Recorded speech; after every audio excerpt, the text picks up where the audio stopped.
Okay, just a quick video today. It's kind of twofold.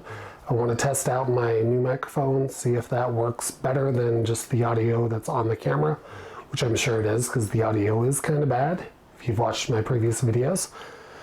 So we'll see if I can leave my computer and stuff running, because usually I would have to turn everything off, make it all silent. But today I want to talk about the addition that they made to the Atari 50th anniversary. They added 12 new games to the title, which was really awesome, because it already has over 100 games. And so then they add 12 more. I mean, it's fantastic. If you've seen my review for it, I absolutely love it. Not only did they put in the games to play, but then they also have a commentary on each era, each time frame of Atari's history. And it is fascinating. So if you can find that on sale, I would highly suggest picking that up. So let's go over the games they added real quick. The first one they added was bowling. Now, bowling holds a special place in my heart because my parents were avid bowlers. My mother was, my grandmother was, big time. But the Atari 2600 bowling was so simplistic, yet it was fun. And this is the thing about these games. This is back in the late 70s, early 80s, and these games were just fun. And we played them for hours, and they were so simplistic. But bowling was awesome because you could choose different versions of it. You could have it where the ball just went straight as soon as you let it go, or you could adjust it once, or you could adjust it anytime you wanted, making it go up and down, whatever you want to do. It was a fun game, so I give them credit for making a decent bowling game.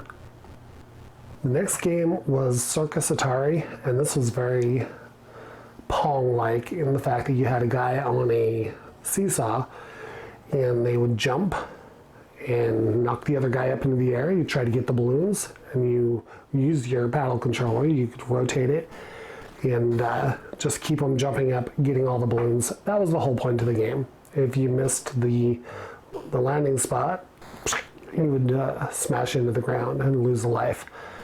Very simplistic, but again, very fun.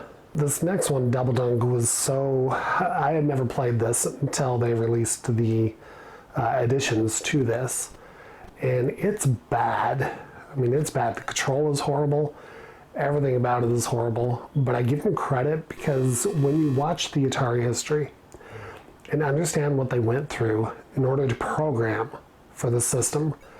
So basically they had an 8.5 by 11 sheet of code that they can do for each game, because the system didn't have a ton of RAM, didn't have the ability to, compile like it does today. I mean, they can put code in there, they can, games today take up gigs, we're talking hundreds of gigs. And they had to keep it onto one page of paper. That's how much space they had. So I give them a ton of credit because the games they made were fascinating with that limited space. And so these pioneers of video gaming, they were amazing. The next game I really liked, it's called Craze. And I used to love this game because it actually taught me how to do mazes. And so when I look at a maze, the biggest mistake people make is going from point A and trying to get to the end, when in reality you work it backwards. You look at the end, you look at where the openings are, so you know that you're going to have to go a certain way, and you actually reverse engineer the maze. That's the best way to do a maze. And that game taught me that, and it was a cool game. I actually really liked this one. Played it a lot. The next one is miniature golf, and it took me a while to figure out how to play this game. I didn't like it as a kid. I got bored with it really quick. I actually appreciate it more now than I did then. So, it's decent. This next one is Moto Rodeo, and it's okay.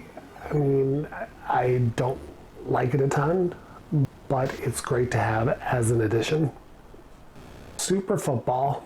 Now the problem is, at this point in time, there were advancements being made. In the mid-80s, the Nintendo was actually getting ready to come out. and they would have football games that would just blow this stuff away. And yet still I give them credit because they kept pushing and trying to release a decent football game for the Atari, which it never had. Next one is Aqua Adventure. Again, it's just a shoot things in your way type of thing. And there was a lot of these, and this one really wasn't too exciting. Save Mary, and this was a prototype, so it wasn't a release, which is something I really like, is because they release a lot of, you can get a lot of these online, you can find these. It's just nice of them to actually put them in the compilations. So this was just a game that they were working on. You stack up blocks so that she can jump out of the water. If the water rises too fast, you lose. So simplistic, but kind of fun. Now, Adventure 2 is another homebrew, and basically it just builds on the first one. The gameplay is almost identical. What you do with it, they tried to add different mazes, a few different concepts. It's not bad. I just could never get into it like I did the first one, because the first one I had when I was, 10 years old. So Return to Haunted House is another homebrew, and it's just the same as the first, basically. They just added different mazes and stuff. So it's not bad, but if you didn't like the first one, you won't like this one. So it's just more of the same, but it's cool. Last one is Warbirds, and that is for the Atari Lynx, which was their handheld system. And I love how this Atari compilation has samplings from all the different systems, from 2600, the 5200, the 7800, the Lynx, the Atari 400, 800. It's just, and then the Jaguar. To have Jaguar games, I love that. I wish they would release more of those. But, and this is why I love this retro compilation. It is just an amazing, amazing game. Because not only do you get to play the games, but then there's also videos of the history with people telling you what they were going through at the time, what they were working with. And it's fascinating. I mean, it's absolutely fascinating. So if you get the chance, I would suggest picking this up. The Atari 50th has over 100 games on it that you can play from history of Atari. And not only that, but it gives you videos of the history, gives you pictures, videos of press releases, videos of commercials, videos, and just, it has a ton. And it gives you a history of Atari that you've never had before. So I would highly suggest picking this up. But these were the additions, the games that they added to the game, which is awesome, and I hope they keep doing that. So, well, that's it for the video. So it wasn't too exciting, just the additions that were put in there, and they were actually pretty decent.